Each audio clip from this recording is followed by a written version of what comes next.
Ya Rabbi bil Mustafa balligh maqasidana waghfir lana ma madha ya wasi'al karami. Allahumma salli wa sallim wa barik alaihi wa ala alihi. Assalamualaikum warahmatullahi wabarakatuh.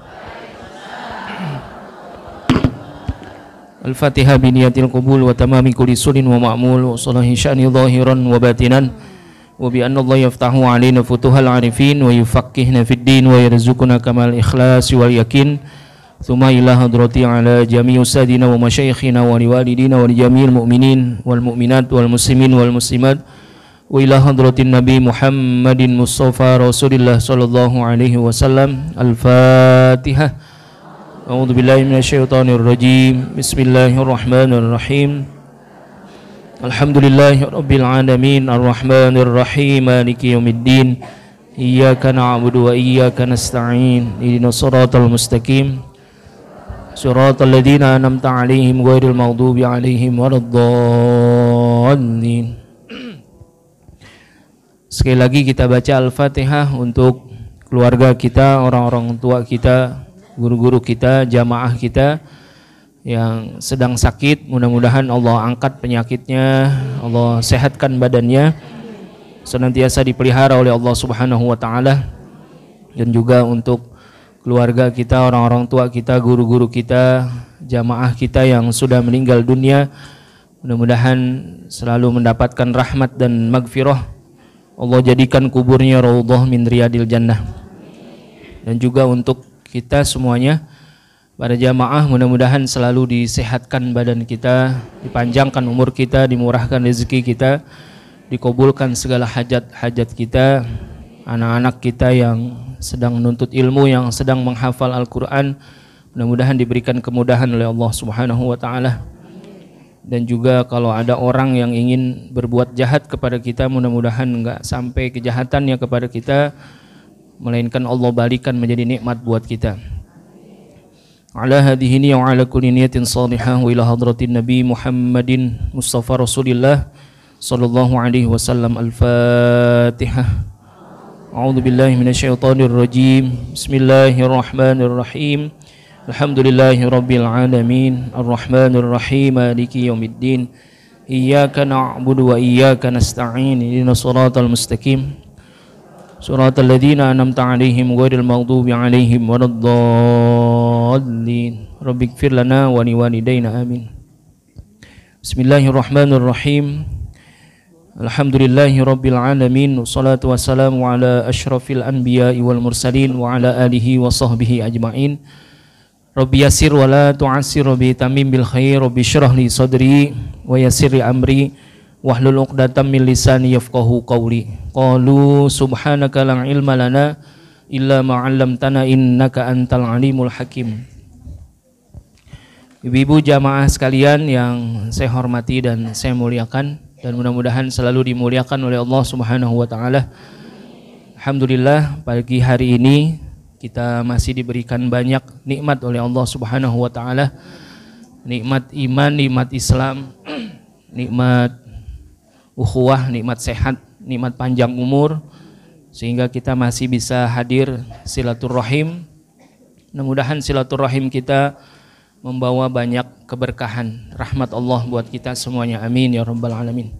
Salawat teriring salam selalu tercurah limpahkan kepada baginda Nabi besar kita Muhammad sallallahu alaihi wasallam, kepada para keluarga dan sahabatnya. Mudah-mudahan kita senantiasa istiqomah menjalankan syariatnya, sehingga kelak nanti di yaumil qiyamah mendapatkan syafaatnya. Amin ya rabbal alamin. Singkat saja Ibu, pagi ini saya mau cerita aja, karena memang habis ini mau langsung ke Bogor. Ya, bukan jalan-jalan, bukan ke Bogor. Emang masih rangkaiannya nih, orang mau pada berangkat haji ya. Ini ada walimatus safar di Bogor insyaallah. Yang penting tidak ngurangin nilai kita hari ini ngaji ya Bu. Doain juga Bu hari ini dari BPM mau mulai pengerjaan lantai 2. Kemarin ba'da zuhur kita pengurus yayasan dipanggil oleh BPM ada beberapa pembicaraan gitu ya. Alhamdulillah beliau mau melanjutkan lagi proses pembangunan ya. Alhamdulillah Bu, kita udah nyetor ke BPM kurang lebih hampir 1,1 miliar rupiah gitu ya. Tapi masih banyak ya. Ya kan total keseluruhannya kan 3,6 miliar. Kita baru nyetor 1,1 M, berarti kurang berapa tuh ya? Ya. Ya kalau 3,6 ya dikurangi 1,1 berarti masih kurang 2,5 miliar itu. Harapan saya enggak dari mana-mana, harapan saya dari Allah Subhanahu wa taala lewat perpanjangan tangannya jamaah ibu-ibu. Ya, kalau 2,5 miliar dibagi 300 orang. Berapa kira-kira? Iya. Ntar kebagian arangan segitu ya, Bu. Ntar panitia mau ngitung-ngitung dulu, ntar baru dikasih amplopnya. Nah. Isinya duit kosong duitnya, justru ibu yang ngisiin. Ibu mah doain aja ya Bu. Ya, kalau ibu-ibu kan doanya tulus, ikhlas. Aminnya juga beda. Amin. Gitu. Ya Bu, ya mudah-mudahan pokoknya semuanya lancar, doain. Soalnya barengan itu pada bangun juga ya, pada bangun. Emang pada bangun, tadi pagi saya juga bangun juga, pada bangun juga semua. Ini Bu bicara tentang amal yang kita kerjain sehari-hari. Ya, jadi nggak usah jauh-jauh dah. Karena memang kita diperintahkan untuk senantiasa beribadah. Nah, ibadah kita macam-macam ya, amal yang kita kerjain macam-macam, ada yang wajib, ada yang sunnah gitu ya. Ada amalan-amalan yang secara khusus memang harus diistiqomahkan. Ada yang secara ya ada yang ketemunya timbang setahun sekali, ada juga. Kayak puasa Ramadan ketemunya setahun sekali. Tapi kalau bicara sholat ya setiap hari kita ketemu. Dari sekian banyak amal kita, ternyata ini amal yang kita kerjain pun kita jangan sampai puas ya. Jangan puas dengan amalan yang sudah kita kerjakan. Karena berapa banyak ya Rasulullah SAW mengingatkan kita tentang amal-amal ibadah kita. Jadi walaupun kita sudah selesai mengerjakan amal ya, amal-amal soleh kita udah sholat ya, udah puasa ya, udah puasa Syawal. Kemarin ada yang puasa Syawal nggak ibu-ibu? Insya Allah ya, gitu. Ada yang 6 hari puasa Syawalnya mantep dah tuh. Kalau saya terus terang kemarin Syawal ini saya kagak dapetin nih ya Allah, gitu ya. Ya kemarin karena memang akhir Ramadan 5 hari aja kagak puasa, ini belum saya bayar ini utang puasa. Kan gitu. Memang ya mudah-mudahan sehat bisa dibayar tuh utang puasanya Bu. Ibu-ibu juga ada kali utang puasanya ya? Ada ya? Ada? Iya. Jadi walaupun amalan itu sudah lewat gitu ya, artinya kita sudah ngerjain sholat ya udah, puasa ya udah, zakat fitrah ya udah, gitu ya. Ada yang puasa Syawal ya udah juga. Dan amal-amal yang lain ya baca Quran, tahajudnya, duhanya dan lain sebagainya. Pertanyaannya, apakah seluruh amal kita itu ada jaminan bahwasanya semuanya diterima oleh Allah Subhanahu wa taala? Belum ada, Bu. Bahkan Nabi mengatakan ketika kita mengerjakan satu amalan, Nabi pernah bersabda dalam sebuah haditsnya, ketika melihat bahwasanya orang-orang yang sudah beramal soleh itu, Nabi katakan aku bilat amruddat, gitu ya. Kita bertanya sebetulnya kalau kita udah ngerjain amalan itu, apakah amalan kita itu diterima apa kagak? Itu kan nggak ada yang tahu. Allah punya urusan. Akan tetapi mungkin memang dalam syariat ada kaifiat amalan biar bisa diterima itu seperti apa, gitu ya. Ada syarat dan rukunnya mesti terpenuhi agar supaya amal kita diterima oleh Allah Subhanahu wa taala. Tapi yang punya hak nerima atau tidaknya adalah Allah. Makanya ada pertanyaan, aku bilat amruddat, apakah amalan kita itu diterima atau tidak? Ya, makanya dalam hal ini ya orang-orang yang sekelas sufi ya Bu, orang-orang yang kelasnya adalah bagaimana mendalami tasawuf, membersihkan hatinya. Ini banyak mengingatkan kepada kita bahwasanya amal yang sudah kita kerjakan itu mesti kita jagain. Mesti kita pelihara dijagain. Bagaimana caranya? Kalau misalkan kita nggak jagain itu bagaimana? Ya kalau nggak dijagain ntar lari lagi. Ya. Kalau nggak dijagain itu akan lewat begitu saja, nggak ada nilainya. Nah, makanya di sini saya mau cerita satu saja. Bagaimana di dalam kitab Tanbihul Ghafilin, ya, Abu Laits As-Samarqandi, gitu ya. Beliau punya gelar Al-Faqih, ya. Abu Laits As-Samarqandi itu Al-Faqih Abu Laits As-Samarqandi. Jadi beliau itu dari Samarkand, ya, digelari ya dengan istilah faqih, al-faqih. Faqih itu adalah orang yang pemahaman agamanya mendalam. Kenapa dia disebut sebagai al-faqih? Karena Abu Laits As-Samarqandi itu ketika ngarang kitab Tanbihul Ghafilin, Bu. Ya, kalau ulama itu ya punya karangan, punya tulisan yang luar biasa yang bisa dibaca bahkan sampai beberapa generasi. Itu Tanbihul Ghafilin buktinya sampai sama kita. Nah, itu beliau ketika nulis Tanbihul Ghafilin itu tulisannya dibawa ke makam Rasulullah Shallallahu Alaihi Wasallam. Ya, beliau ziarah tuh ke makam Rasulullah Shallallahu Alaihi Wasallam. Ya dulu kalau ziarah ke makam Rasulullah nggak kayak sekarang ya. Kalau sekarang kan makamnya tertutup, nggak bisa. Ya, kalau dulu mah terbuka aja. Nah, ini Abu Laits As-Samarqandi ketika dia menyelesaikan karangannya Tanbihul Ghafilin, dia berziarahlah ke makam Rasulullah Shallallahu Alaihi Wasallam. Ketika berziarah di makam Rasulullah, ya berdoalah di situ. Akhirnya Abu Laits As-Samarqandi ini tertidur. Ya, beda ya, tertidurnya orang soleh dengan tertidurnya kita beda ya. Kalau orang soleh tidur, andai kata beliau mendapatkan mimpi, udah pasti mimpinya juga beda sama kita. Kalau kita tidur, ngimpinya paling banter direp-rep. Ya, apa direp-rep? Iya, direp-rep itu mau bangun kagak bisa, ya, mau teriak kagak, mau lari juga kagak bisa. Gitu, direp-rep mimpi. Ya walaupun nanti banyak juga yang mengatakan mimpi kita itu pun bisa ada maknanya gitu ya. Tapi mimpinya tidurnya dalam keadaan yang baik. Ya, mau tidur wudhu dulu, mau tidur zikir dulu. Lalu ketika tidur di dalam tidurnya ada mimpi, bisa jadi mimpinya ada maknanya. Gitu. Tapi kalau mimpi dalam keadaan tidak berwudhu gitu ya. Tidurnya kagak sengaja, ya kan kebanyakan kita kalau tidur nggak sengaja ya. Mana seringan kita tidur sengaja sama nggak sengaja? Ya, lebih sering kita tidur tidak sengaja. Nah, ini Abu Laits As-Samarqandi tidur di depan makam Rasulullah ketika dia membawa karangan itu Tanbihul Ghafilin. Di dalam tidurnya dia bermimpi ketemu Rasulullah. Ya, jadi kan udah dijelaskan bahwasanya kalau ada orang tidur lalu mimpi bertemu Rasulullah udah pasti benar, karena setan tidak bisa menyerupai Nabi gitu. Jadi kalau ibu-ibu mimpi ketemu Nabi, yakinlah bahwasanya itu benar. Tapi jarang sekali orang yang mimpi ketemu Nabi lalu dia cerita, Bu. Jarang ya. Jarang sekali gitu. Udahan orang apa? Ya maksudnya orang biasa-biasa aja. Bisa jadi temennya kagak percaya. Ah, goroh lu mah katanya. Lu Nabi siapa kali itu mah kan gitu ya.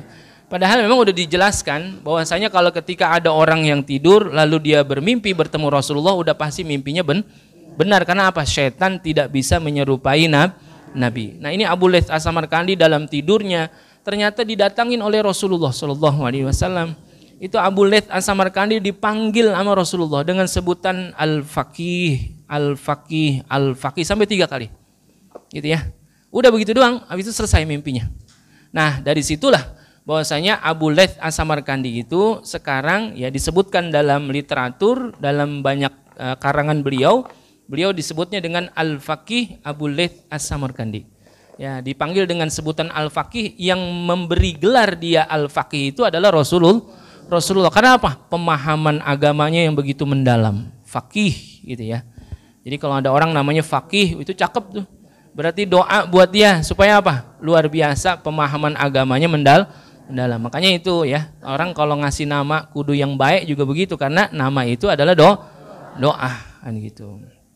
Nah, ini di dalam kitabnya Abu Laits As-Samarkandi menyebutkan ada seorang tokoh sufi namanya Syakik bin Ibrahim Az-Zahid. Ya, ada juga yang menyebutkan Syakik Ibrahim Al-Balkhi. Nah, beliau tinggalnya di daerah Khurasan. Tahu Bu Khurasan? Dari Cipadu ngetan dikit. Ya. Cipadu ya. Khurasan, daerah Khurasan itu dulu disebut dengan sebutan Persia namanya. Daerah Persia itu Khurasan. Nah, ini Imam Syakik Al-Balkhi, atau di dalam kitab ini disebutkan Syekh Syakik bin Ibrahim Az-Zahid. Ya, digelari dengan Az-Zahid. Zahid itu adalah orang yang zuhud, Bu. Zuhud itu apa? Zuhud itu adalah orang yang udah enggak silo sama urusan dunia. Bukan ninggalin dunia, bukan, tapi enggak silo. Andai kata ada dipresentasikan antara dunia sama akhirat, akhiratnya 80%, dunianya 20%. Itu zahid, ya, zuhud namanya. Jadi lebih mementingkan urusan akhirat. Walal akhiratu khairul laka minal ula. Bahwasanya akhirat itu lebih baik daripada dunia. Ya, kalau kita sekarang memposisikan dunia sama akhirat berapa persen nih kira-kira? Ya. Akhirat 10%. Ya. Dunia 90%. Oh, enggak juga ya. Tapi mudah-mudahan kita mah udah bisa memposisikan bahwasanya akhirat itu lebih baik daripada Buktinya apa? Ibu-ibu pagi-pagi udah sampai di sini. Ngapain? Silaturahim. Berarti ini apa? Ibu masih mementingkan urusan akhirat. Dunia entar dulu dah. Andara entar dulu. Kan gitu ya. Lereng entar dulu lah. Mau ngurusin akhirat dulu nih, kan gitu ya. Iya. Jalan-jalan entar dulu dah. Pelesiran entar dulu dah. Ya.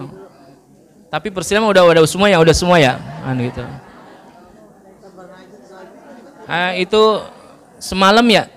Ya, anak Depok sini ya, anak SMK. Ya Allah, kita doain dah yang pada meninggal dunia, mudah-mudahan senantiasa diterima amal ibadahnya itu. Iya, pas saya lihat berita lah, ini di Depok kan gitu ya. Sini.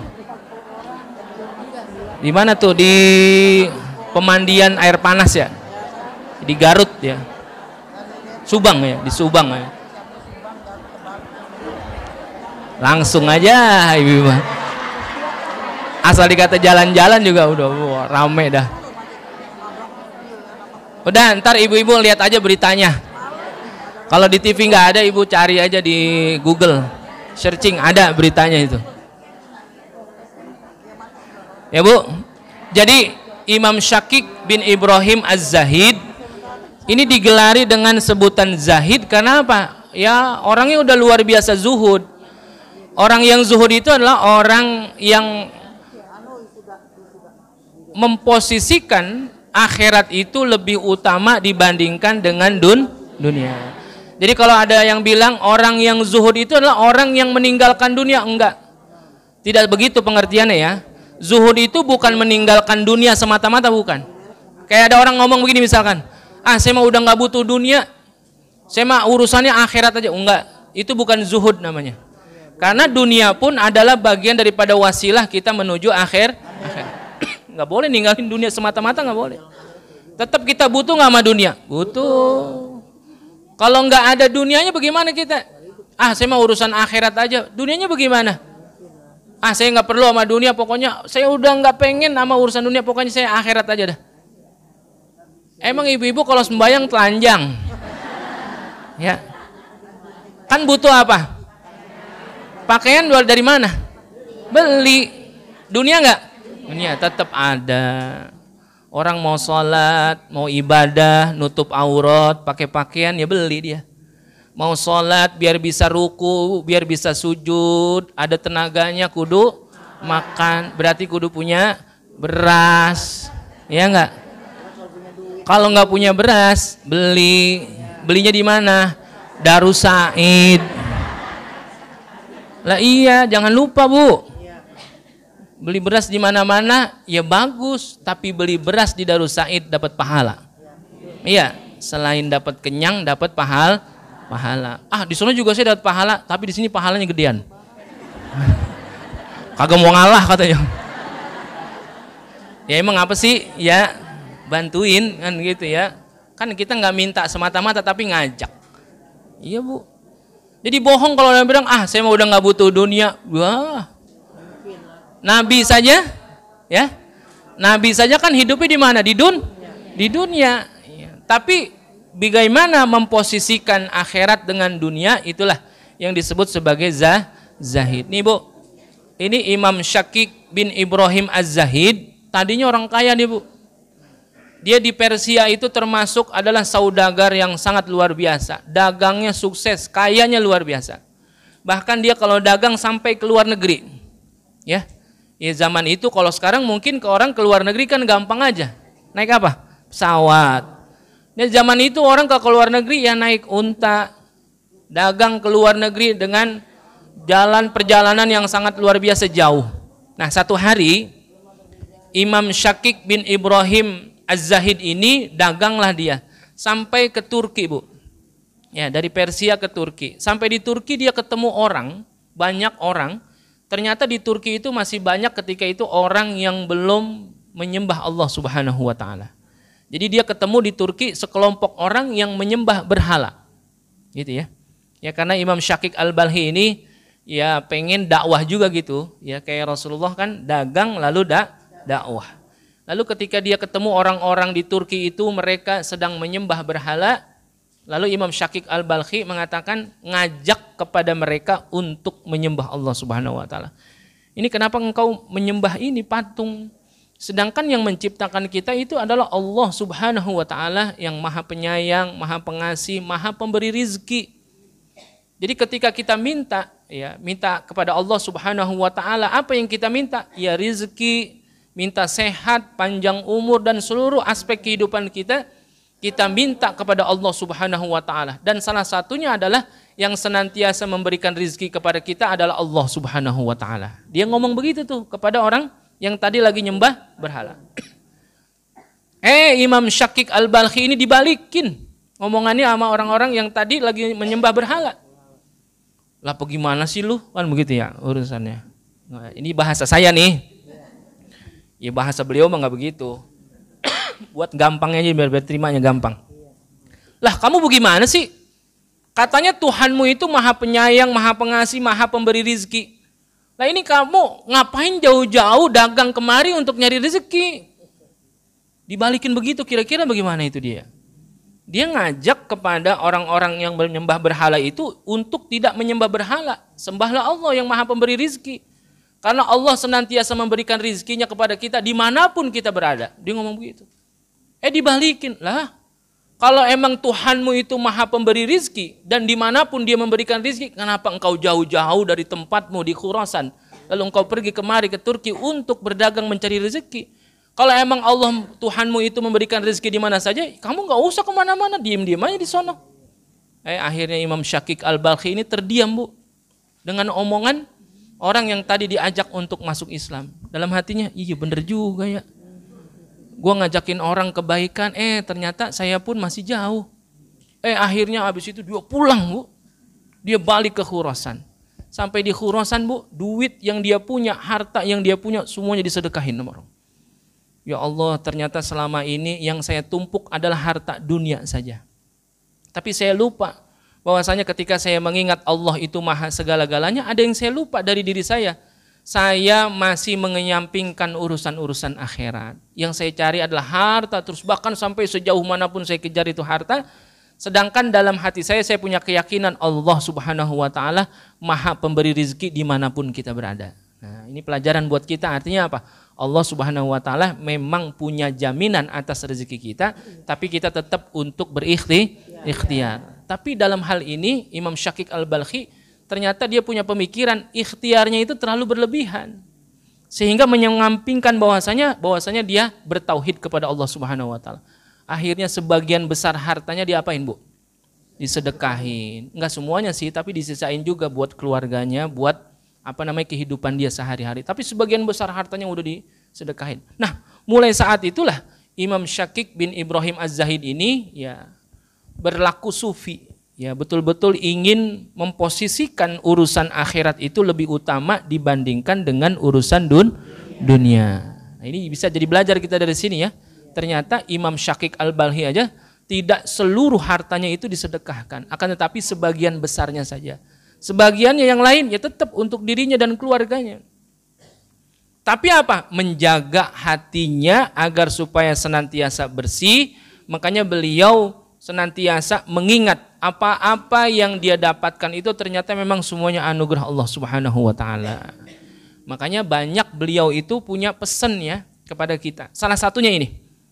Ya, ini belum masuk nih ceritanya, masih panjang nih. Katanya entar jam 8 juga nih, biarin dah.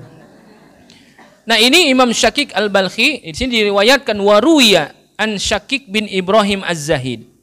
Beliau mengatakan, ketika bicara tentang amal yang kita lakukan, amal-amal soleh yang kita lakukan, kalau kita tidak pelihara, kalau kita nggak bentengin, nggak kita jagain, maka amal kita itu akan binasa. Qala hisnul amali thalathatu asya'a. Beliau mengatakan benteng amal ibadah itu ada 3 perkara. Jadi kalau kita udah beramal, udah ngerjain amal-amal soleh, bentengin amal kita dengan 3 perkara. Benteng itu apa sih, Bu? Ya, jaga gitu ya. Penjagaan yang kuat gitu ya. Orang kalau misalkan dalam peperangan misalnya ada benteng, ya, bentengnya kuat sehingga tidak ada musuh yang bisa menghancurkan pertahanan itu karena ada bentengnya. Nah, itu ketika amal ibadah kita bentengin, kita jagain, maka amal-amal kita itu nggak ada yang percuma, nggak ada yang sia-sia, nggak ada yang berceceran. Artinya apa? Tetap terjaga di dalam diri kita. Ternyata dalam kehidupan kita sehari-hari kita banyak lupa bahwasanya ketika kita beramal, amal-amal baik kita, ketika tidak kita bentengin, ternyata mereka akan tercecer tuh amal-amal kita. Jadi sia-sia, nggak ada nilainya di sisi Allah Subhanahu wa taala. Bagaimana cara ngebentenginnya? Yang pertama, awwaluha ayyara annal amala minallahi ta'ala liyaksura bihil uzbu.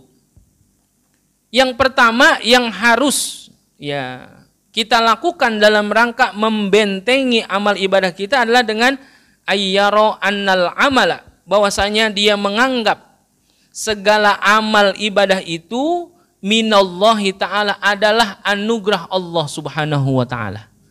Liyaksural ujubu, untuk menghancurkan ujub yang ada di dalam diri kita. Bangga di dalam diri kita. Makanya orang kalau beramal lalu masih ada bangga di dalam diri kita, itu hancur, Bu, amalan kita.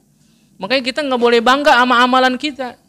Makanya diingetin oleh Imam Syakik Al-Balhi bahwasanya ayyara annal amala minallahi ta'ala. Seluruh amal ibadah yang kita lakukan itu semuanya anugerah Allah. Kalau Allah nggak berikan anugerah kepada kita, kita nggak mungkin bisa ngerjain itu amal ibadah. Ya, Bu? Ini ngantuk apa?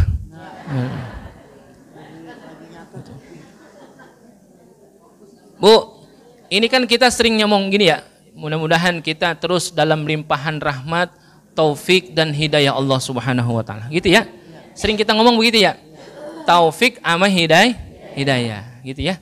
Walaupun nanti begini, Bu, ketika kita menyebut tentang taufik dan hidayah, itu kan mudah-mudahan itu memang selalu ada pada diri kita. Tapi ternyata tidak semuanya orang dapat itu, Bu. Karena emang itu anugerah Allah, Allah yang kasih gitu ya. Jadi juga makanya kita nggak boleh ujub, nggak boleh sombong, nggak boleh bangga. Karena semuanya itu Allah yang kasih gitu ya, taufik sama hidayah. Sekarang saya tanya, Bu, taufik sama hidayah duluan mana? Hah? Datangnya sama diri kita duluan mana? Ya, nggak tahu saya. Ya, tadi lihat aja di depan, si taufik apa si hidayah yang datang duluan kan begitu. Jadi dari segi penyebutan gitu ya, kenapa disebut taufik duluan? Karena taufik itu punya derajat yang lebih tinggi. Hidayah itu punya derajat yang lebih rendah, sehingga disebutnya belakangan. Bukan berarti ketika disebut taufik hidayah lalu taufik itu datang duluan, tidak. Nanti dalam prakteknya ternyata yang datang duluan kepada kita adalah hidayah. Ya. Jadi kenapa taufik disebut duluan? Karena derajatnya lebih tinggi. Ya, ini secara tertib apa-apa yang derajatnya lebih tinggi lebih afdol disebut duluan. Gitu ya, Bu. Kalau ada RW sama RT disebut duluan mana? RW dulu, gitu ya. Penghormatan karena pangkatnya lebih tinggi. Ya, ntar kalau ada lurah sama RW yang disebut siapa dulu? Lurah. Ntar kalau ada camat sama lurah, ya nanti kalau ada wali kota sama camat mana duluan? Wali kota. Itu secara tertib, Bu. Ya, secara adab memang begitu. Kita menyebut hal-hal yang lebih istimewa, yang punya derajat lebih tinggi itu kita sebut duluan, gitu ya. Adabnya begitu. Ya, kita juga di masyarakat juga begitu, Bu. Ya, bicara tentang kebaikan-kebaikan mesti juga dipelihara adabnya. Ya, kita sebut dulu yang tua-tuaan kita sebut dulu, gitu ya. Yang punya pangkat kita sebut duluan, derajatnya lebih tinggi, misalkan dia punya kedudukan di masyarakat, itu secara adab. Dalam praktek agamanya pun begitu juga, ketika menyebut taufik dan hidayah, kenapa taufik disebut duluan? Ya karena memang derajatnya lebih tinggi. Tapi hidayah sebetulnya datang duluan sama kita. Hidayah itu apa? Petunjuk. Ya, petunjuk kebaikan. Kira-kira kita semuanya ini tahu nggak bicara tentang petunjuk kebaikan? Tahu nggak, Bu? Kita tahu nggak kira-kira mana yang benar, mana yang salah? Mana hak, mana yang batil, kita tahu nggak? Nah, kalau tahu berarti kita udah dapat apa? Hidayah, petunjuk.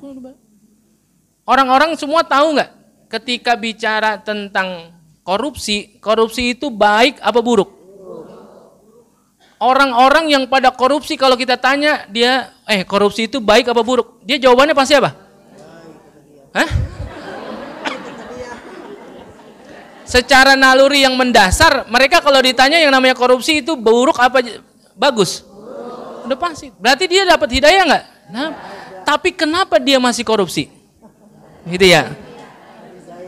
Kalau minggu pagi ditanya, ada pengajian, ngaji itu bagus apa jelek? Bagus. Yang pada kagak ngaji tahu nggak kalau ngaji itu bagus apa jelek? Tapi kenapa dia nggak datang? Karena apa? Enggak lengkap. Karena Allah Subhanahu wa taala itu punya anugerah kepada manusia. Di sini disebutkan ayyara annal amala minallahi taala liyaksural ujubu. Makanya untuk memelihara amalan kita ingat segala amal-amal kebaikan, amal-amal ibadah yang kita lakukan itu semuanya adalah anugerah Allah yang Allah berikan kepada kita. Jadi kita jangan sombong. Yang udah ngaji juga jangan sombong.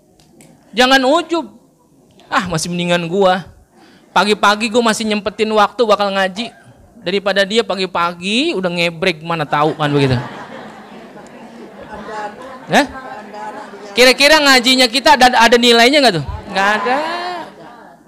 Makanya yang pertama kali yang mesti kita pelihara dalam rangka membentengi amal ibadah kita adalah kita senantiasa mengingat annal amala, seluruh amalan, amal-amal soleh, amal ibadah, kebaikan itu semuanya apa? Anugerah Allah.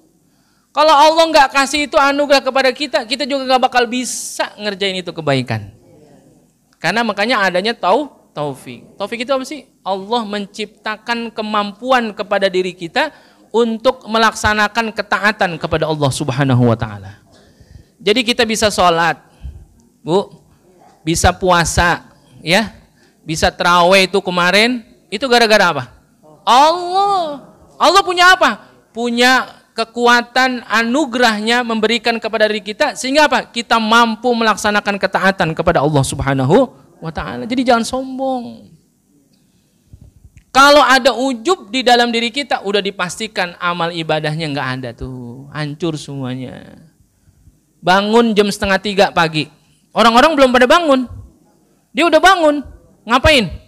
Tahajud. Iya. Habis tahajudnya 8 rakaat, witir 3 rakaat, baca Quran dapat sejuz. Apa dia bilang? Ini bisa jadi mah teman-teman gue belum pada bangun ini kayak gini. Baru gua doang ini. Itu ujub namanya. Sama siapa? Sama diri sendiri. Ada orang nggak? Nggak ada, Bu. Makanya Nabi khawatir ini sama sifat ujub. Kalau takabur, mungkin kalau takabur itu kan kalau ada orang ya. Ada orang, kita ngomong sama orang kita takabur. Nyombong itu sama orang itu kan takabur. Kalau ujub nggak mesti ada orang, Bu, tapi kita terjebak dalam ujub. Dalam kesendirian, kita merasa diri kita itu apa? Hebat. Kita rasakan, kita takjub sama diri sendiri, itu ujub. Rusak semua amal ibadah kita.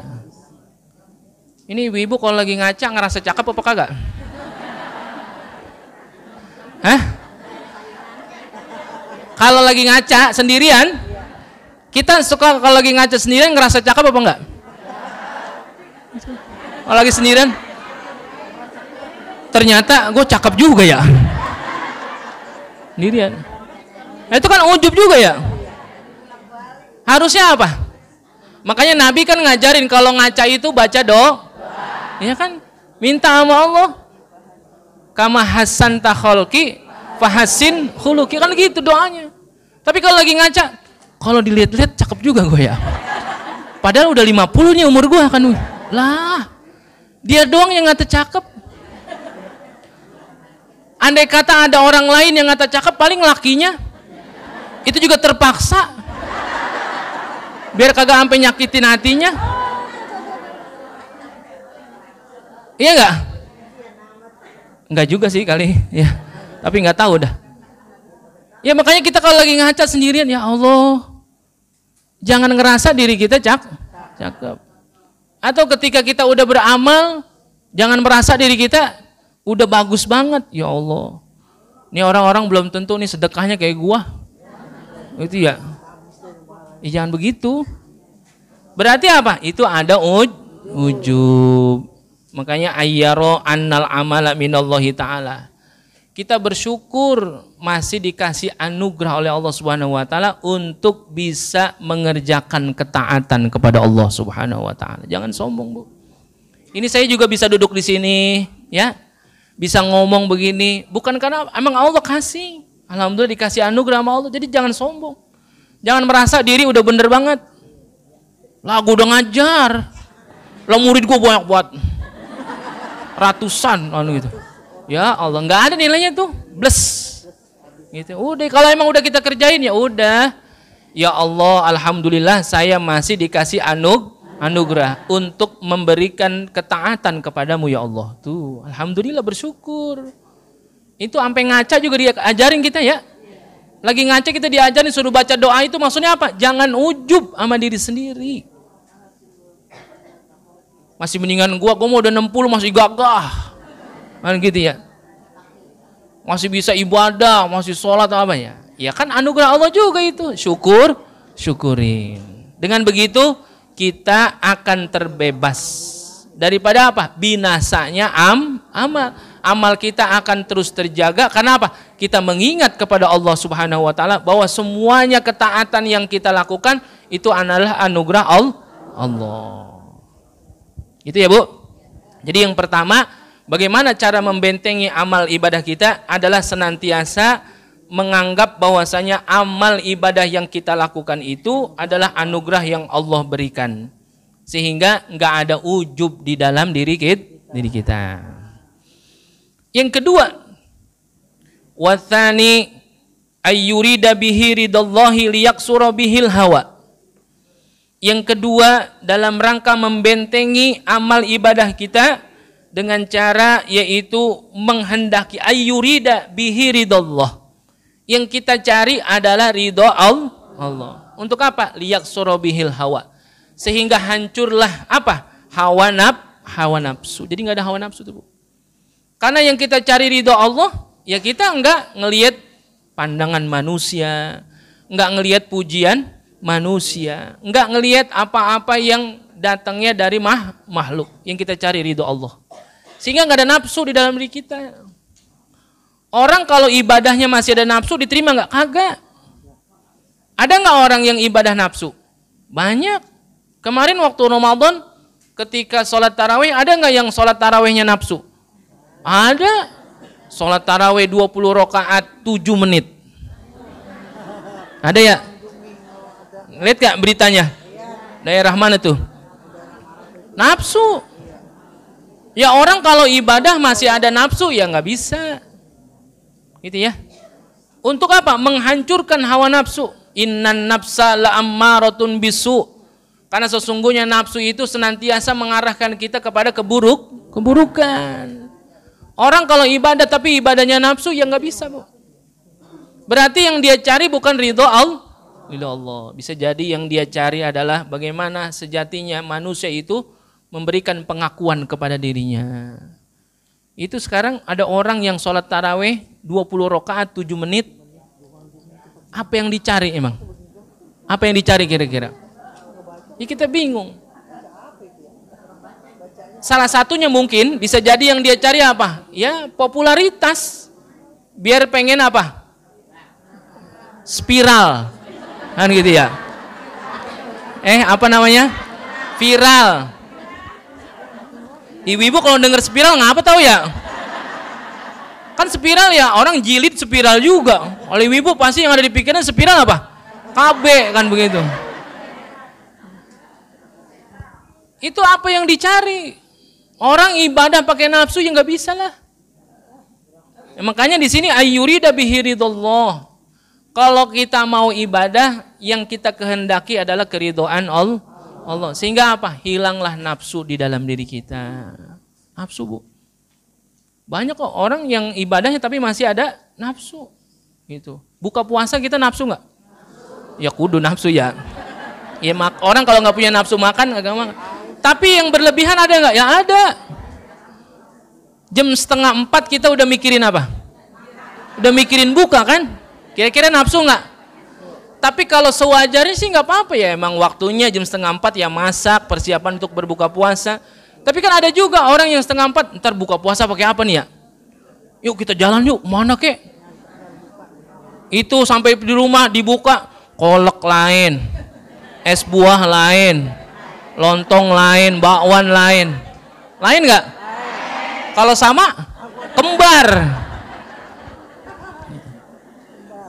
Iya, tapi ada apa? Ada unsur nafsu. Ada orang ibadah pakai nafsu juga, Bu. Jangan. Yang kita cari mudah-mudahan Allah ridho dengan ibadah kita. Ini biar begini, ini biar begitu. Nah itu ada dorongan nafsu kan. Orang ibadah itu ya kayak orang pergi haji aja, Bu. Masih ada orang yang pergi haji pakai nafsu, Bu. Salah satu daripada wajib haji adalah jamarot. Ngelontar Ada orang yang ngelontar jumrohnya pakai nafsu, Bu. Itu kan diingetin kepada para jamaah. Nanti ketika kita ngelontar jumroh itu adalah manifestasi ketika dulu Nabi Ibrahim itu menolak daripada ajakan setan. Ya kan? Nabi Ibrahim diapain? Digoda oleh setan agar supaya tidak menuruti perintah Allah yaitu nyembelih Nabi Ismail. Kata Nabi Ibrahim pergi sono kan gitu. Makanya diapain? Timpa. Sekali datang kepada Nabi Ibrahim, akhirnya setan datang lagi kepada siapa? Kepada istrinya. Yang digoda bukan Nabi Ibrahim aja, istri juga digoda juga. Makanya istrinya juga ngelempar lagi, makanya jumroh sampai tiga kali. Terakhir Nabi Ismail juga digoda juga, makanya dilempar lagi.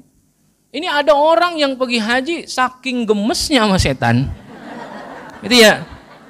Ya kan kita diminta apa? Mudah-mudahan dengan kita ngikutin syariat ini Allah ridho. Bismillahi Allahu Akbar, lempar. Nah gitu ya. Kalau 7 batu ntar ambil lagi. Bismillahi Allahu. Ini ada yang nafsunya luar biasa, Bu. Nyambitnya sampai gemes banget. Akhirnya pala orang di depan, buar. Kalau orang Indonesia mungkin nggak sampai ada yang berlebihan. Itu, Bu. Ya, banyak diceritakan ternyata orang-orang luar negeri itu orang-orang Pakistan itu kalau ngelontar apa aja dilemparin, sendal dilemparin gua. Beneran. Apa yang ada sama diri dia dilemparin, sendal lempar. Apa dilempar. Sampai saking keselnya sama bininya dilemparin. Wah, kan begitu. Iya, bakal ngelontar. Saking. Gua kedeg katanya gitu, dilemparin dulu. Ya, jangan ya. Walaupun itu bicaranya adalah ibadah, tapi kalau masih ada unsur nafsu, Allah enggak Makanya yang kita cari apanya? Ridho Allah. Enggak usah pakai nafsu. Ibadah pakai nafsu juga enggak ada nilainya, rusak. Makanya bagaimana cara ngebentenginnya? Cara ngebentenginnya senantiasa yang kita kehendaki adalah keridhaan Allah. Mudah-mudahan Allah ridho. Ini kita duduk di sini, Allah ridho nggak? Mudah-mudahan Allah ridho. Yang kita cari ridho Allah. Ya, yang kita cari ridho Allah, bukan karena manusia. Ngaji yuk, ngaji. Kagak enak no, si Anu mah yang jauh aja datang, masa kita kagak sih, kan gitu. Itu nafsu nggak? Nafsu jadinya. Orang dari jauh-jauh datang no, dari kampung Beloran, jalan lagi dari sono. Lah kita yang deket kagak datang kan begitu. Ayo kita datang. Bu RT ngaji nggak? Bu RT ngaji, kan gitu. Itu. Bu RW ngaji nggak? Ngaji. Nih lo kan kita kagak. Kader ngaji, kan gitu. Kan gitu. Iya. Itu kader ngaji sampai keder katanya kan gitu. Ya, iya. Jangan karena kagak enak, jadi nafsu jadi itu mah. Nafsu itu apa? La ammaratun bisu. Ya. Kalau bicara tentang nafsu, itu udah pasti mengarahkan kita kepada keburukan.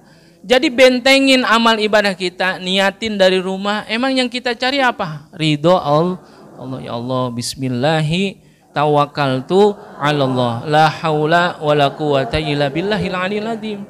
Makanya doa itu dibaca bukan lagi duduk, Bu. Ya. Diajarin sama para ulama, doa itu dibaca bukan ketika duduk. Bismillahi tawakkaltu 'ala Allah itu bicara doa itu dibaca ketika apa? Ketika melangkahkan kaki kita.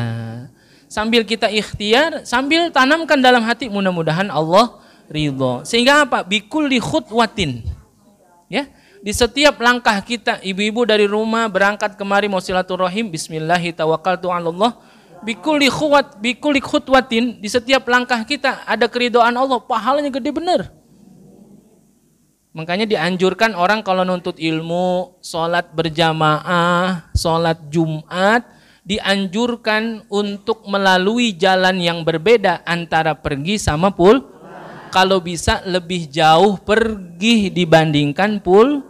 Karena apa? Bikulli khutwatin, di setiap langkahnya itu dihitung amal ibadahnya itu pahalanya luar biasa. Ridho Allahnya luar biasa. Jadi kalau ibu-ibu rumahnya lempeng banget dari sini ke sini, ya. Kan ada yang rumahnya di situ ya? Lempeng. Contoh siapa ya? Po Ani. Ya. Rumahnya kan negla banget situ dia. Keluar dari rumah bismillahi tawakkaltu jangan lewat sini Po Ani. Sono muter dulu no.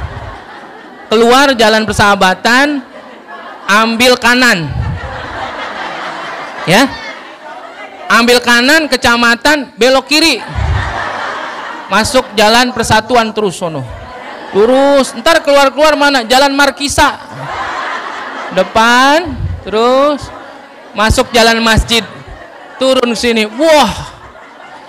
Itu pulang ngaji bawa buntelan dia. Pahalanya gede banget itu. Bikulli khutwatin. Ada yang begitu? Justru apa? Perginya serog. Pulangnya ngayab. Iya, perginya deket, pulangnya ke Andara dulu. Kelereng dulu, sono baru pulang. Salah itu yang begitu. Jadi yang benar berangkatnya jauh, pulangnya deket. Melalui jalan yang berbeda. Minimal jalan yang berbeda. Gitu ya. Karena apa? Yang kita cari ridho Allah. Jadi kalau Allah udah ridho, selama perjalanan kita, ketika Allah itu udah ridho, setiap langkahnya itu dihitung tuh. Ya Allah. Ya kita mau boro-boro begitu. Mau ngaji, orang udah pada ngumpul belum nih ya? Diintip dulu. Udah rame itu bah di jalan. Ya. Jadi ayyurida bihi ridallah liyaksura bihil hawa.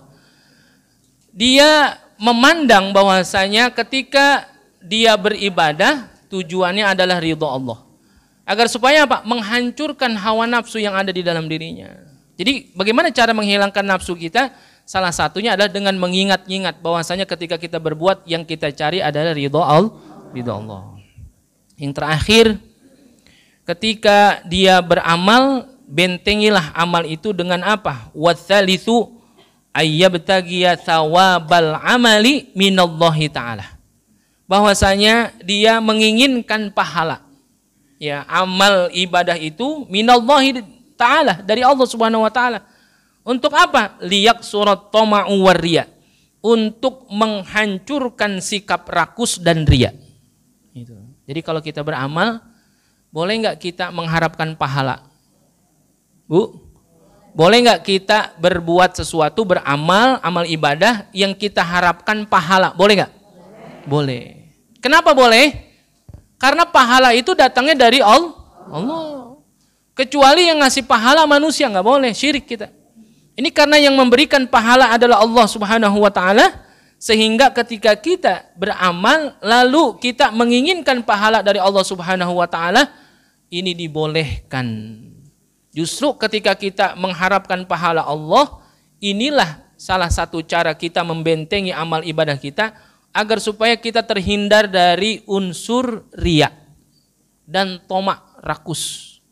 Ya, untuk menghancurkan tomak rakus dalam diri kita dan riya dalam diri kita, ingat-ingat bahwasanya yang memberikan ganjaran pahala ketika kita beramal itu adalah Allah.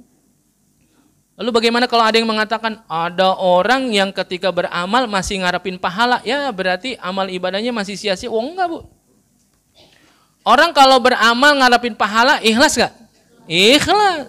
Karena pahala itu datangnya dari Allah. Ya mungkin nanti dalam perjalanan waktu bisa jadi kita sudah tidak lagi hitung-hitungan sama pahala. Tapi apa? Yang kita cari adalah ridho Allah. Kalau sekarang kita masih nyari pahala nggak apa-apa, Bu. Ya, pahala Allah yang ngasih kok. Gitu ya. Kayak kemarin ibu-ibu puasa 6 hari di bulan Syawal. Pahalanya seperti puasa sepanjang tahun. Lalu kita termotivasi untuk mengerjakan itu, ya bagus. Karena apa? Yang memberikan pahala itu adalah Allah. Ya, kata Imam Ghazali, kalau ada orang yang beramal lalu dia mengharapkan pahala dari Allah, itu adalah keikhlasan. Akan tetapi memang tingkat derajatnya itu berbeda dengan orang yang ketika beramal sudah tidak lagi menghitung-hitung pahala. Ya kayak anak kecil kita suruh puasa, ya kemarin kan ada ya anak kita, cucu kita suruh kita puasa dia. Lalu ketika dia puasa, Neng puasa. Besok kalau puasanya full 1 bulan penuh, nanti Bapak beliin mobil. Kan gitu ya. Itu ya. Diiming-imingin hadiah. Kira-kira itu bocah kecil ikhlas gak? Ikhlas, tapi tingkatannya paling bawah. Ada motivasi ya. Lah saya dulu waktu masih kecil, kalau emak nyuruh ke warung, kira-kira berangkat gak ke warung? Belum tentu. Kalau kata kita nanya gini, no ke warung kita beli minyak di rumah Mbak Mus, gitu ya. Apa saya tanya, Mak ini ada kembaliannya nggak? Ada, lah ngibrit kita. Ya, kalau ada kembaliannya kita ngibrit, lari kenceng banget. Karena ada apa? Kembaliannya. Semangat nggak? Semangat. Ya anak kecil emang begitu. Ada anak kecil, nah puasa, ayo. Kita di bulan Ramadan itu ada kewajiban untuk berpuasa siang hari, untuk tidak makan dari terbit fajar sampai terbenam matahari. Ntar dapat apa? Ya pokoknya kalau kamu puasanya rapi, bagus, nanti dapat hadiah. Lah semangat dia puasa. Ntar kalau puasanya full dapat 3 setel. Ya kan gitu ya. Dulu masih kecil begitu, kalau puasanya full dapat 3 setel. Apa? Pakaian baru. Ya karena zaman itu kita masih susah. Beli baju setahun sekali, belum tentu setahun sekali juga beli baju. Tapi karena diiming-imingin itu bagaimana? Semangat gak puasanya? Semangat. Apakah itu ikhlas? Ikhlas. Tingkatan yang paling bawah. Kita udah gede begini, masih ada gak iming-imingnya? Ada juga. Iming-iming pahala kebaikan. Maka itu termasuk ikhlas? Ikhlas juga. Justru dengan begitu kata Imam Syakik Al-Balkhi, ayyabtaghiya thawabal amali. Yang kita pengen dari amalan kita itu mendapatkan pahala dari Allah Subhanahu wa Ta'ala. Ingat, Allah lah yang memberikan pahala. Jadi kita serius ngerjain amalan agar supaya pahala kita sempurna dari Allah Subhanahu wa Ta'ala. Liyak surat toma'u wa riya, untuk menghindari daripada sifat rakus dan riya, ingin dipuji oleh orang lain. Jadi kalau emang kita ngarepin pahala Allah, ya udah, orang mau ngomong apa kek? Ya. Orang mau hasud kayak apa kek? Ya. Ada orang yang tidak senang sama kita model apa kek? Tapi karena kita memelihara pahala dari Allah, maka kita jaga puasa kita. Kemarin gitu ya. Salah satu yang merusak pahala puasa kita apa? Ghibah. Kemarin ibu-ibu waktu lagi puasa nih, karena pahala Allah Subhanahu wa Ta'ala itu akan hilang. Sebab apa? Sebab ada sesuatu yang kita lakukan karena Allah itu enggak ridho. Salah satunya adalah ghibah. Kemarin ibu-ibu lagi puasa diajakin ngomongin orang, ngikut ngomongin orang enggak? Goroh. Ya. Ada nggak ibu-ibu yang ketika diajak ngomongin orang, ya di tukang sayur dia bilang, maaf saya lagi puasa. Iya. Ada nggak yang ngomong begitu? Bel. Yang ada juga, emang sama lu doang, sama gue juga. Itu ya. Nah ini harus kita pelihara. Makanya yang ketiga ini, bagaimana seharusnya orang yang ketika melakukan amal ibadah, peliharalah amal ibadah itu dengan mengingat-ingat bahwasanya yang dia inginkan dari ibadahnya itu adalah hanya pahala Allah Subhanahu wa taala. Bukan dari yang lainnya, bukan dari makhluk. Ini untuk apa? Untuk memelihara, menghancurkan sifat toma dan sifat riya di dalam diri kita. Riya itu Bu, asal kata dari ro'a. Ro'a itu artinya melihat. Riya artinya ingin dilihat, ingin dipuji, ingin ada pengakuan, ada eksistensi dari orang lain. Kita kalau nggak dipuji orang, nggak semangat. Itu riya namanya. Ya. Kalau kita kemarin kira-kira ibadah kita ada nggak yang riya? Ya masih banyak Bu. Potensi-potensi riya dalam ibadah kita itu sangat terbuka. Karena setan memang dari situ model masuknya. Ya makanya kita latih terus. Kita ingat-ingat, udah kita ingat pahala Allah dah. Jadi kalau kita ingat-ingat manusia, jadi karena manusia. Orang sholat ada nggak yang karena manusia? Ada, gitu ya. Artinya apa? Kalau ada orang dia sholatnya semangat. Kalau ada orang sholatnya khusyuk. Kalau nggak ada orang biasa aja dia. Gitu ya. Di sini dicontohin juga tuh kalau ada orang yang sholat. Nah di sini di dalam kitab Tanbihul Ghafilin dicontohin ada pengembala kambing Bu. Ya, ada pengembala kambing nih. Dia bawa kambing banyak. Lalu giliran masuk waktu sholat dia sholat. Di mana? Di hadapan kambingnya. Ketika dia sholat ya udah sholat aja dia karena mau sholatnya karena Allah. Dia nggak terpengaruh dengan kambing. Nah itu dicontohin begitu. Ibarat kata orang yang ketika beramal karena Allah menjauhi riya seperti pengembala kambing yang sholat di hadapan kambing-kambingnya. Artinya apa? Dia nggak pengen dapat pujian dari kambingnya, dianggap bagus dan sebagainya. Kalau kita kira-kira nih Bu, ada calon mantu sholat di depan calon mertua, bagaimana kira-kira? Kira-kira dah secara umum gitu, kalau ada calon mantu ya sholat di depan calon mertua, kira-kira bagaimana? Mungkin kalau dia sholat sendiri, Allahu Akbar. Tapi kalau ada calon mertua, Allahu Akbar. Gitu ya. Udah pasti itu mah. Karena pengen dianggap bagus. Nah, itu yang susah. Kita hilangin. Ngapa itu kita lagi baca Quran, kagak ada orang kita biasa aja. Gila ada orang, ya ternyata emang begitu. Naluri manusia sifat dasarnya emang begitu, pengen dapat pengakuan dari orang lain. Makanya apa? Kita ingetin diri kita bahwasanya ketika kita beramal yang ngasih pahala itu Allah, bukan manusia. Sehingga kita nggak ada urusan sama manusia. Jadi nggak ada sifat riya. Mudah-mudahan ada manfaatnya. Mudah-mudahan kita bisa jaga amal ibadah kita terpelihara dengan baik, mendapatkan nilai yang luar biasa di sisi Allah Subhanahu wa taala. Amin ya rabbal alamin. Ibu-ibu insyaallah Selasa besok udah mulai tahsin. Yang biasa ngikut tahsin silakan hari Selasa besok udah mulai. Yang belum biasa ngikut dah sekarang. Itu ngikut, yang ada waktu ikut tahsin.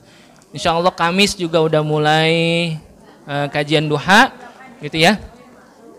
Malam Selasa juga udah mulain buat bapak-bapak, ya ibu-ibu yang punya anak, punya suami, saudara yang pada mau ngikut, ya malam Selasa silahkan. Malam Jumat maulid, tiap malam Jumat maulidan Bu. Ya orang-orang muludan setahun sekali kalau di sini muludan tiap malam Jumat insyaallah gitu ya. Mudah-mudahan insyaallah kita semuanya diberikan taufik dan hidayah oleh Allah Subhanahu wa taala untuk terus bisa dalam ketaatan kepada Allah Subhanahu wa taala. Amin ya rabbal alamin. Dan juga Bu, nanti bulan Juni ya, di bulan Juni tetap ya ibu-ibu ngaji ya. Bulan Juni tetap ngaji. Nanti insyaallah dimulai minggu kedua. Ya minggu kedua tuh, ngaji minggu kedua tetap ngaji walaupun saya kagak ngendampingin, nanti udah kita kemarin sudah kita tetapkan Insya Allah di minggu kedua itu yang ngisi ketua MUI Kelurahan Cinere. Lalu minggu ketiga insya Allah Ustazah Qatrun Nada. Nah, minggu ketiga. Nanti minggu keempat Ustadz Rifat Syauki, sahabat saya yang ngisi. Nanti minggu kelimanya insya Allah ada Ustazah Imas Masiti ya ngisi. Selama saya nggak ada. Tapi nanti insya Allah nih Bu, untuk kajian bulanan ibu-ibu, kan kita setiap hari Minggu itu ketemunya bisa jadi 4 kali ya, atau 5 kali, tapi lebih sering 4 kali. Minggu pertama, kedua nanti itu tetap sama saya, minggu pertama, kedua, dan keempat sama saya. Tapi nanti ibu-ibu ada pengajian bulannya tetap hari Minggu itu, tapi hitungannya bulanan. Beliau hadir tiap bulan. Di minggu ketiga itu insya Allah, ini yang minta beliau sendiri ya, bukan kita yang minta. Jadi waktu tawakuf, Ustazah Qatrun Nada itu minta, saya boleh dong ngisi di Darus Said. Nah insya Allah setiap minggu ketiga itu diisi oleh Ustazah Qatrun Nada gitu ya insya Allah. Mudah-mudahan lebih syiar lagi, lebih semangat lagi ibu-ibu yang ngajinya ya. Makasih, mudah-mudahan ada manfaatnya. Allah subhanahu wa ta'ala alamu ila hadratin Nabi Al-Fatihah. A'udzubillahi minasyaitonirrajim. Bismillahirrahmanirrahim. Alhamdulillahi rabbil alamin. Arrahmanirrahim. Maliki yaumiddin. Iyyaka na'budu wa iyyaka nasta'in. Ihdinas shiratal mustaqim. Shiratal ladzina an'amta 'alaihim ghairil maghdubi 'alaihim waladdallin. Amin. Bismillahirrahmanirrahim. Alhamdulillahi rabbil alamin. Allahumma shalli ala sayyidina Muhammad wa ala ali sayyidina Muhammad. Allahumma iftah 'alaina futuhal 'arifin wa faqihna fid din waj'alna minal ulama'il 'amilin wal aghniya'il mutasaddiqin wa la udwana illa 'alal zalimin bi rahmatika ya arhamar rahimin.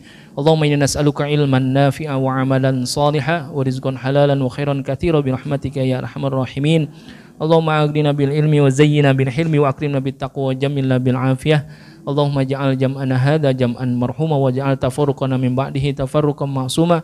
Rabbana atina fid dunya hasanah wa fil akhirati hasanah wa qina adzabannar.